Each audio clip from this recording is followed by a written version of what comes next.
నిర్గమకాండం 33వ అధ్యాయం. దైవజనుడైన మోషే మృతి నొందక మునుపు అతడు ఇశ్రాయేలీయులను దీవించిన విధము ఇది. అతడిట్లనెను, యెహోవా సీనాయి నుండి వచ్చెను, శేయీరులో నుండి వారికి ఉదయించెను. ఆయన పారాను కొండ నుండి ప్రకాశించెను, వేవేల పరిశుద్ధ సమూహముల మధ్య నుండి ఆయన వచ్చెను. ఆయన కుడిపార్శ్వమున అగ్నిజ్వాలలు మెరుగుచుండెను. ఆయన జనములను ప్రేమించును. ఆయన పరిశుద్ధులందరూ నీ వశమున నుందురు. వారు నీ పాదముల యొద్ద సాగిలపడదురు. నీ ఉపదేశమును అంగీకరింతురు. మోషే మనకు ధర్మశాస్త్రమును విధించెను. అది యాకోబు సమాజ స్వాస్థ్యము. జనులలో ముఖ్యులను ఇశ్రాయేలు గోత్రములను కూడగా అతడు యెషూరూనులో రాజు ఆయను. రూబేను బ్రతికి చావకయుండునుగాక. అతని వారు లెక్కింపలేనంత మంది అగుదురు. యూదాను గూర్చి అతడిట్లనెను, యెహోవా యూదా మనవి విని అతని ప్రజల యొద్దకు అతనిని చేర్చుము. యూదా బాహుబలము అతనికి చాలునట్లు చేసి అతని శత్రువులకు విరోధముగా నీవు అతనికి సహాయుడవై యుందువు. లేవిని గూర్చి ఇట్లనెను, నీ తుమ్మీము నీ ఊరీము నీ భక్తునికి కలవు. మస్సాలో నీవు అతని పరిశోధించితివి. మెరీబా నీళ్ల యొద్ద అతనితో వివాదపడితివి. అతడు నేను వారిని ఎరుగనని తన తండ్రిని గూర్చియు తన తల్లిని గూర్చియు అనెను. తన సహోదరులను లక్ష్యపెట్టలేదు. తన కుమారులని ఎంచలేదు. వారు నీ వాక్యమును బట్టి నీ నిబంధనను గైకొనిరి. వారు యాకోబునకు నీ విధులను, ఇశ్రాయేలునకు నీ ధర్మశాస్త్రమును నేర్పుదురు. నీ సన్నిధిని ధూపమును, నీ బలిపీఠం మీద సర్వాంగ బలిని అర్పించుదురు. యెహోవా అతని బలమును అంగీకరించుము, అతడు చేయు కార్యమును అంగీకరించుమి.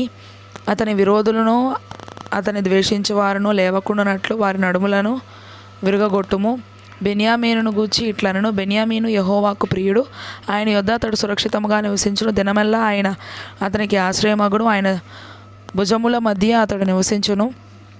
యోసేపును గూర్చి ఇట్లనెను, ఆకాశ పరమార్థముల వలన, మంచు వలన, క్రింద కృంగియున్న అగాధ జలముల వలన, సూర్యుని వలన కలుగు ఫలములోని శ్రేష్ఠ పదార్థముల వలన, చంద్రుడు పుట్టించు శ్రేష్ఠ పదార్థముల వలన, పురాతన పర్వతముల శ్రేష్ఠ పదార్థముల వలన, నిత్య పర్వతముల శ్రేష్ఠ పదార్థముల వలన, సంపూర్ణముగా ఫలించు భూమికి కలిగిన శ్రేష్ఠ పదార్థముల వలన యెహోవా అతని భూమిని దీవించును. పొదలో నుండిన వాని కటాక్షము యోసేపు తల మీదికి వచ్చును. తన సహోదరులలో ప్రఖ్యాతి నొందిన వాని నడినెత్తి మీదికి అది వచ్చును. అతని వృషభమునకు మొదలు పుట్టిన దానికి ఘనత కలదు.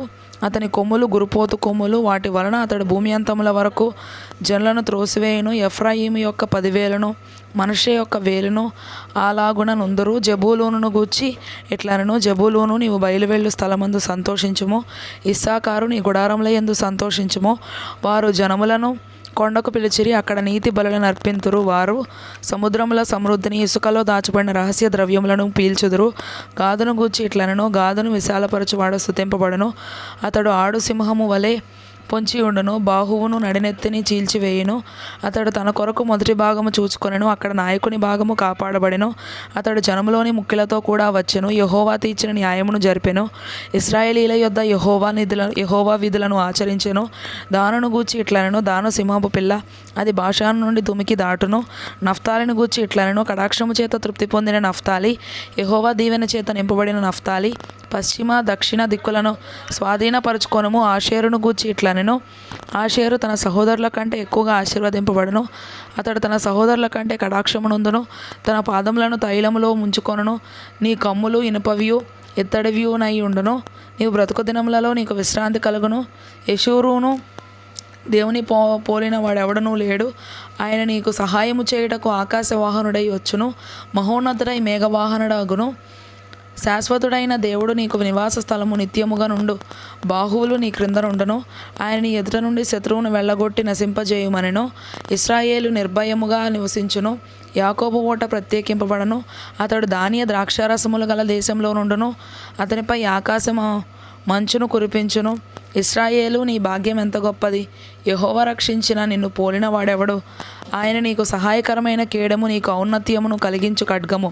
నీ శత్రువులు నీకు లోబడినట్లుగా వారు వేషము వేయుదురు. నీవు వారి ఉన్నత స్థలములను త్రొక్కుదువు.